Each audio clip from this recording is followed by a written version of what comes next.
So how do you identify and remove toxic people from your life? You can attach meaning to your life, but that meaning is yours and yours alone. It's not objective.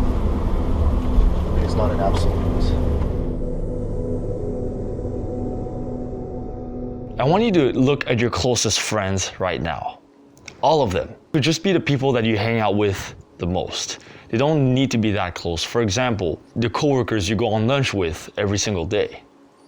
The classmates you see every single day, your teammates, a client of yours that you see repeatedly, or something like that. The people that you see often. First of all, why do you want to remove toxic people from your life? Because toxicity affects your mood, your emotions, your productivity. It affects everything in your life.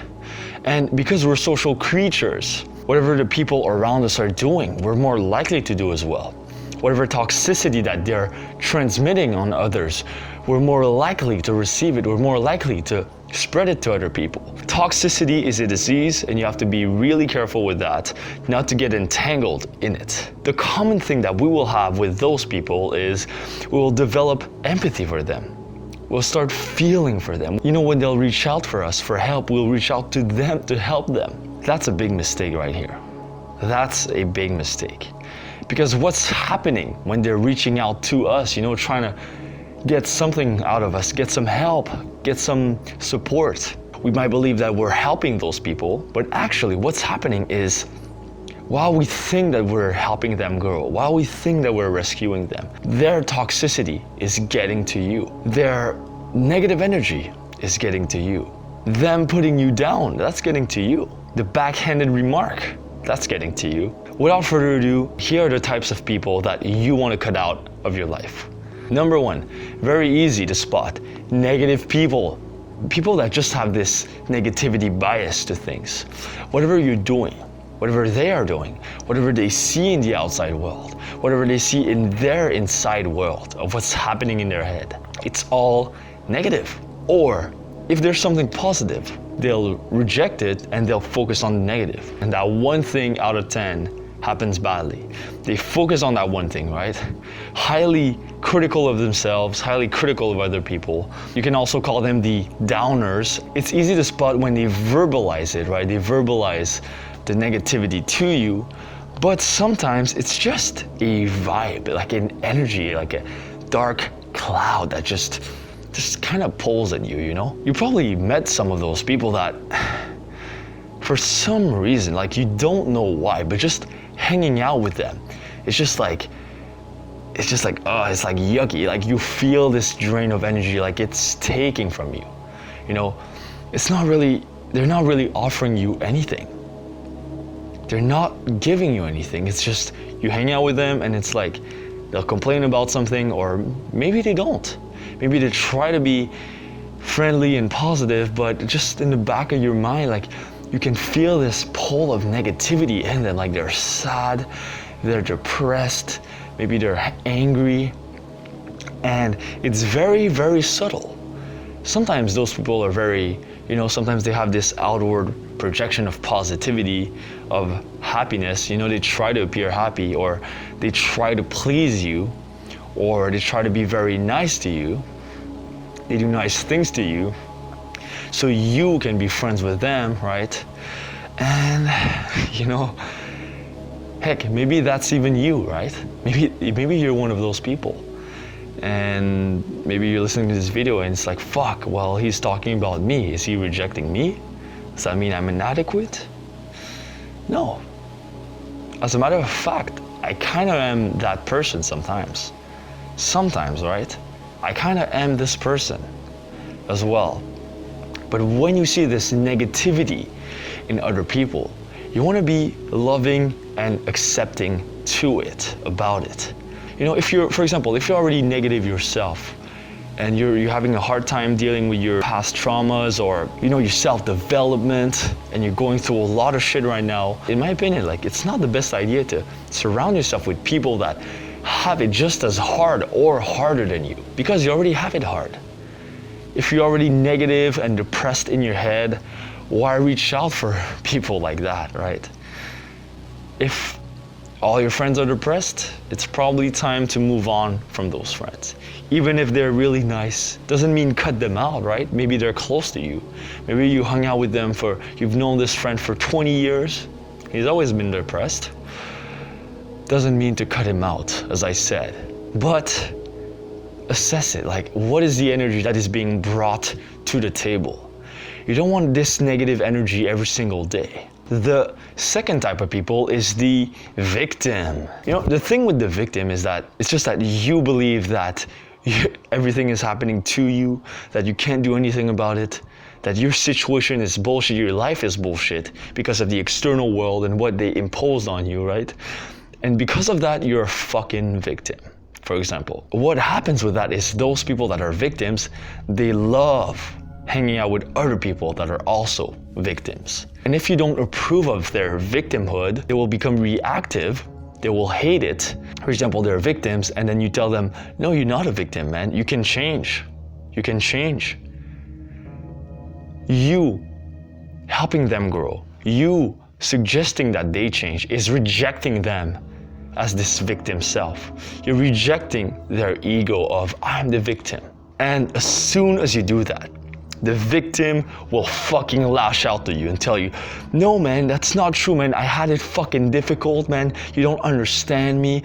Like, I thought we were friends, you know, all this stupid shit. And for example, one friend of mine, he asked me like, hey, so, you know, I've been feeling really down lately. And, you know, what I did is, you know, when I would feel really down, I would go on my computer and play video games. Do you think that's a good solution?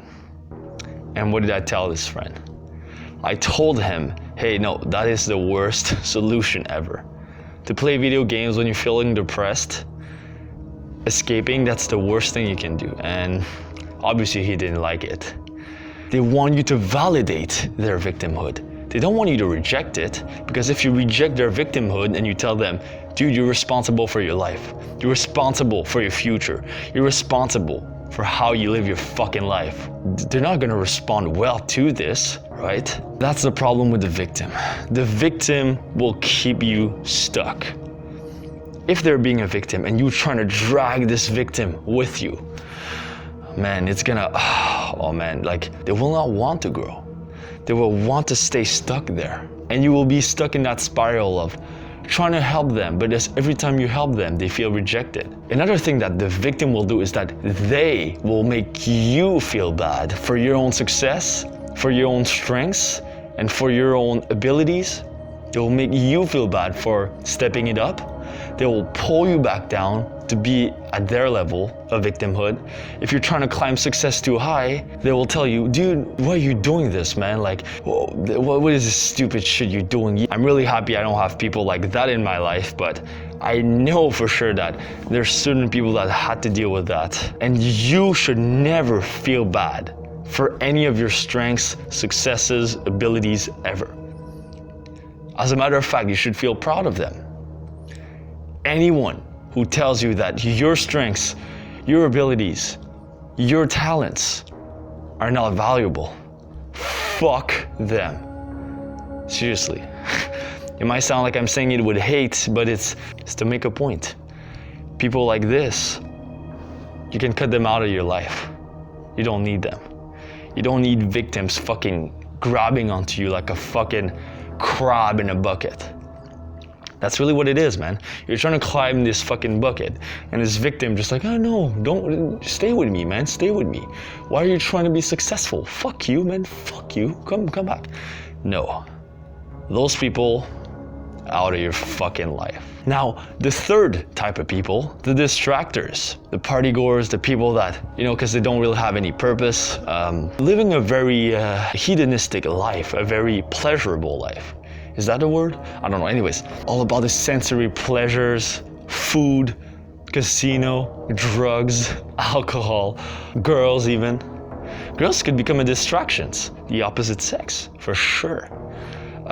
You know, you would think all those pickup artists, you know, they're the best self-developed guys. Well, that's not fucking true. A lot of guys in the pickup community, even the really good ones at pickup, like the best, I've met some of them, and as people, they're kind of weird, they're kind of fucked up sometimes. You know, obviously we're all kind of weird, right? If we're all in this PUA shit, we're all kind of weird. Like, why do I wear this mask? It's kind of weird. We're all weird. Yeah, I understand that. But, you know, when the weirdness gets to the point that you know this person is not self-developed, even though like they seem like they're having a lot of fun, the distractors, they're distracting you from your goals. They're distracting you from being grounded in a specific purpose. They're distracting you from self-improvement. Maybe those people are super positive, super dynamic, super fun. They bring joy in your life. Maybe it's not the right category to put them into toxic people, but their laziness, their complacency, their lack of direction is gonna get to you somehow. You know, sure, it's not toxic like negative people or victims, it's not as bad, you know. Definitely you wanna have a few of those people in your life. Just be really careful with that, because if all your friends are distractors, the chances of you growing yourself and becoming more self-actualized are pretty low. I'm sure that I have some subscribers that only subscribe to my channel for the festival videos, right? And you guys are you probably have more friends in the distractor type. And that's totally fine. I'm not telling anyone what's the right way to live your life. If you love partying, you love the hedonist life of experiencing all those sensory pleasures, sure, do it. Though personally, I don't think from a self-development perspective that it's the best thing to do. That's why I've shifted my content, right? It's a fucking distraction. My purpose is self-development. It's not festival videos. It's not picking up girls. This is just a distraction from actual self-development. It's just a fucking distraction. And now you might be disappointed, oh, is Nameless gonna stop festival videos? No, I'm not gonna stop. I'm gonna keep making them, but understand the frame I'm coming from. I'm coming from the self-development perspective, all right? If you have a lot of distractors in your life, those people are not the worst ones, but don't want to have too much of them. Maybe a few, that's it. Now the fourth one are the highly critical and the highly judgmental people. You might recognize them as perfectionists. They like to point the finger at others. They like to gossip about others. It's almost like pulling blinds in front of you. It makes you less open-minded. It closes you down to only one certain worldview. It stops you from expanding your mind. This lack of expansion, it transfers into attacking others, being very judgmental of others. Why do they do this? Because they have this certain ego about themselves that they want to reinforce that they're perfect, or maybe they're highly critical of themselves. And this self-criticism as well, you know, it transfers from them onto you. They see imperfections in themselves, so they transfer it on anyone else in front of them. They fucking throw it at them. Those people will weigh you down. You know, there's a difference between useful feedback, useful criticism, and just the judgmental people that just reject, for example, fat people, retarded people, stupid people. Maybe you have one of your friends that are really judgmental in that fashion, you know? See a fat person, oh, this fucking fat ass, look at this fucking fat ass. Or, oh, this person's fucking stupid. Or look at those ugly fucking morons. And, you know, we all have those moments, obviously. Everyone is judgmental in some ways. But look for the people that are just like over the top. Those over the top people, just cut them the fuck out, because we're social creatures, so we love the gossip. Gossiping is our way of learning about other human beings, assessing the social world, right? Well, the thing is, gossiping is just negative talk about others. So you're learning your brain to find pleasure in shit-talking others. And the more you hang out with those people, the more pleasure you find in shit-talking other people, the less time you have on working on yourself, because you're wasting that time shitting on others. Like, what the fuck, you know? Sure, it's funny, but the problem with being judgmental is because, for example, you judge someone for being stupid, then what happens is you become insecure and you become afraid to make mistakes. You become afraid to look stupid. You become afraid of looking less intelligent, of asking questions, of growing yourself, because you judge other people for being stupid. Everything you judge is something you're terrified of being, of doing, of becoming in yourself. That's really important here. Because the more you hang out with judgmental people, what happens is you start rejecting those parts in those people in yourself. So if you judge someone for being a depressed fuck, like, oh, he's a depressed fuck, ha ha ha, you'll reject yourself when you're depressed. You'll hate yourself when you're depressed. When I say fuck those victims, fuck those downers, fuck those negative people, sure, it might sound like I hate those people, but actually, deep down, like, I actually have empathy for them. Like, they have it hard. Because they have it hard and we also have it hard, it's like, we gotta help ourselves first, you know? If you wanna help them, help yourself first. That's how I see it. It's not a rejection of them. It's not a rejection of those toxic people. It's understanding, okay, those people have it hard. But so do we, right? So do I. So do you. We have to make time for ourselves. That's all it is, right? So that's different from judgment. But now I'm just going on a fucking tangent again. But and the last type of people that I want to talk to you about are the drama queens. Drama queens or drama kings or whatever stupid shit. Those people just thrive on emotional roller coasters. They thrive on conflicts and winning arguments against other people. They feel a void inside, and instead of feeling that emptiness and loneliness and void, they would much rather feel something, even if it's negative. Even if it's negative. Negative attention is better than no attention. Isolation is the worst punishment. It's a lot better for them to lash out, get some reaction from someone else. Maybe you have a friend like that, or you had a friend like that, that if you stop contacting them for a while, or you didn't do a favor for them or whatever, they just start pointing the finger at you, telling you, hey, fuck you, man, what the fuck? I thought you cared about me.